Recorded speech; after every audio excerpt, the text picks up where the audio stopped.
Hello guys, ഇത് നമ്മുടെ 1CR ചാലഞ്ചിൻ്റെ 12ാമത്തെ ദിവസമാണ്. ഇന്നത്തെ ദിവസം നമുക്ക് എൻ്റെ അടുത്ത് അതേ പ്രൈസിൽ തന്നെ എക്സിറ്റ് അടിക്കേണ്ടി വന്നിരിക്കുകയാണ്. കുറച്ച് ദിവസത്തിൽ എക്സിറ്റ് അടിക്കേണ്ടി വന്നിരിക്കുകയാണ്. നല്ലൊരു ട്രേഡ് പറഞ്ഞാൽ നല്ലൊരു ട്രേഡായിരുന്നു. അത് വളരെ കൃത്യമായിട്ട് നമുക്ക് ടാർഗറ്റ് അടിക്കാൻ വളരെ ചെറിയൊരു പോയിന്റ്സ് മാത്രമേ ഉണ്ടായിരുന്നുള്ളൂ. ബട്ട് ടാർഗറ്റ് അടിച്ചില്ല. കോസ്റ്റിൽ എക്സിറ്റ് അടിക്കേണ്ട ഒരു സിറ്റുവേഷനാണ് നമുക്കുണ്ടായത്. ബട്ട് കാര്യമില്ല, കൃത്യമായിട്ട് കോസ്റ്റിലേക്ക് എക്സിറ്റ് അടിച്ച് മാറിയിരിക്കുകയാണ്. ഇന്ന് ലോസും ഇല്ല പ്രോഫിറ്റും ഇല്ലാത്തൊരു സിറ്റുവേഷനാണ് ഇന്നത്തെ കാണിക്കുന്നത്. നമ്മൾ എൻട്രി എടുത്തിരുന്നത് മിഡ് ക്യാപ്പിലാണ്. മിഡ് ക്യാപ്പിൽ നമ്മൾ ഒരു 10.25 എൻട്രി എടുത്തിരിക്കുന്നത്. ഏറെക്കുറെ 92-93 റേഞ്ചിലായിരുന്നു നമ്മൾ എൻട്രി എടുത്തിട്ടുണ്ടായിരുന്നത്. നല്ലൊരു എൻട്രി ആയിരുന്നു, നല്ലൊരു മൊമെൻറ്റ്സും കിട്ടി. പക്ഷേ നമ്മൾ എൻട്രിയൊക്കെ കുറച്ചുകൂടെ ലേറ്റ് ആയിരുന്നെങ്കിൽ നമുക്ക് ടാർഗറ്റ് അടിച്ചിട്ടുണ്ടാകും. ഇനി എൻട്രി എടുത്തത് ഏറെക്കുറെ ക്യാൻസൽ പറയുകയാണെങ്കിൽ കൃത്യമായിട്ട് ഈ ഒരു റേഞ്ചിലാണ് എൻട്രി എടുത്തത്. ബട്ട് അതിന് ശേഷം കുറച്ച് മേലോട്ട് പോയിട്ട് നമുക്ക് എന്തായാലും സ്റ്റോപ്പ് ലോസ് ഹിറ്റ് ആയിട്ടുണ്ടായിരുന്നില്ല. സ്റ്റോപ്പ് ലോസ് ഹിറ്റ് ആവാനായിട്ട് ഒരു 5 പോയിന്റ്സ് ഡിഫറൻസോളം ഉണ്ടായിരുന്നു. കുറച്ചുകൂടി ലൈറ്റ് ചെയ്ത് ഈ ഒരു പോയിന്റ് എൻട്രി എടുത്തിട്ടുണ്ടെങ്കിൽ നമുക്ക് ടാർഗറ്റ് ഹിറ്റ് ആയിട്ടുണ്ടാകും ഗൈസ്. ജസ്റ്റ് കുറച്ച് ലൈറ്റായി എന്തായാലും എൻട്രി എടുക്കാൻ. ലൈറ്റായി എന്നല്ല, കുറച്ച് നേരത്തെ എൻട്രി എടുത്തു എന്ന് വേണം പറയാൻ. കൃത്യമായിട്ട് നല്ല ടോപ്പ് എന്ന് കിട്ടിയിരുന്നെങ്കിൽ നമുക്ക് ടാർഗറ്റ് ഹിറ്റ് ആയിട്ടുണ്ടാകും.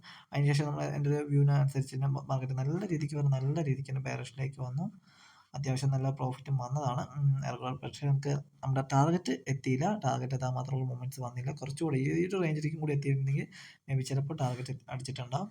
അങ്ങനെ ടാർഗറ്റ് അടിക്കാതെ പോവുമായിരുന്നു ഇന്നത്തെ ട്രേഡ്. അത്യാവശ്യം നല്ല ട്രേഡായിരുന്നു. അതിന് ശേഷം ട്രേഡിൽ സ്റ്റോപ്പ് ലോസ് വെക്കുകയായിരുന്നു. 20% കൂടുതൽ പ്രോഫിറ്റ് വന്നത്തേക്ക് ട്രേഡിൽ സ്റ്റോപ്പ് ലോസ് വെച്ച് ഹിറ്റ് ആവുമായിരുന്നു. ഏറെക്കുറെ ഈ റേഞ്ചിൽ ട്രേഡിൽ സ്റ്റോപ്പ് ലോസ് ഹിറ്റായി. നമ്മൾ ട്രേഡ് മാറുകയായിരുന്നു ചെയ്തത്. പിന്നെ ട്രേഡ് എടുക്കാൻ നിന്നിട്ടില്ല. ഞാൻ പിന്നെ ഒരു കൺസോളേഷൻ റേഞ്ച് തന്നെയാണ് എക്സ്പെക്ട് ചെയ്തത്. മിഡ് ക്യാപ്പിൻ്റെ കാര്യത്തിൽ അത് ഞാൻ എക്സ്പെക്ട് ചെയ്തത്. പിന്നെ വേറെ ട്രേഡിലേക്ക് ഞാൻ അധികം ഫോക്കസ് ചെയ്തില്ല എന്ന് വേണം പറയാൻ. അതായത് ഇന്നത്തെ ദിവസം നമുക്ക് കോച്ചിൽ തന്നെയാണ് എക്സിറ്റ് ആയിരിക്കുന്നത്. എൻ്റെ അടുത്ത് അതേ പൊസിഷനിൽ നമ്മൾ എക്സിറ്റ് ആയിട്ടുണ്ട്. ജസ്റ്റ് നോക്കുകയാണെങ്കിൽ നമ്മൾ -4 സ്റ്റേജിൽ തന്നെയാണ്. നമ്മൾ നേരത്തെ ഉണ്ടായിരുന്ന അതേ സ്റ്റേജിൽ തന്നെയാണ് ഇപ്പോഴും ഉള്ളത്. സ്റ്റേജിന് അങ്ങോട്ടും ഇങ്ങോട്ടും ഒരു മാറ്റവും ഇല്ല. നമ്മൾ നാളെയും ഇതേ സ്റ്റേജിനെ തുടരും. നമുക്കിനിയിപ്പോൾ എന്തായാലും ഇവിടുന്ന് എന്തായാലും ഒരു കരകയറ്റം എന്തായാലും ഉണ്ടാവും. ഉറപ്പായിട്ടും കയറിയിരിക്കും. നമുക്ക് എന്തായാലും ഇനിയിപ്പോൾ നാളെ എന്തായാലും നോക്കാം. നാളെ ഫിൻനിഫ്റ്റിക്ക് എക്സ്പയർ ആണ്. ഫിൻനിഫ്റ്റി കിട്ടുകയാണ് നോക്കാം. ഫിൻനിഫ്റ്റി നല്ലൊരു എൻട്രി കിട്ടുകയാണെങ്കിൽ നമുക്ക് ഉറപ്പായിട്ട് ഫിൻനിഫ്റ്റിയിൽ എൻട്രി എടുക്കാം. ഇല്ലെങ്കിൽ നമുക്ക് ഏതാണെന്ന് വെച്ചാൽ നോക്കിയെടുക്കാം. എന്തായാലും നല്ലൊരു ഓപ്പർച്യൂണിറ്റി എന്തായാലും നമുക്ക് കിട്ടുമെന്ന് വിചാരിക്കാം. അപ്പോൾ എന്തായാലും ഗൈസ്, എന്തായാലും ഓക്കെ, ബൈ.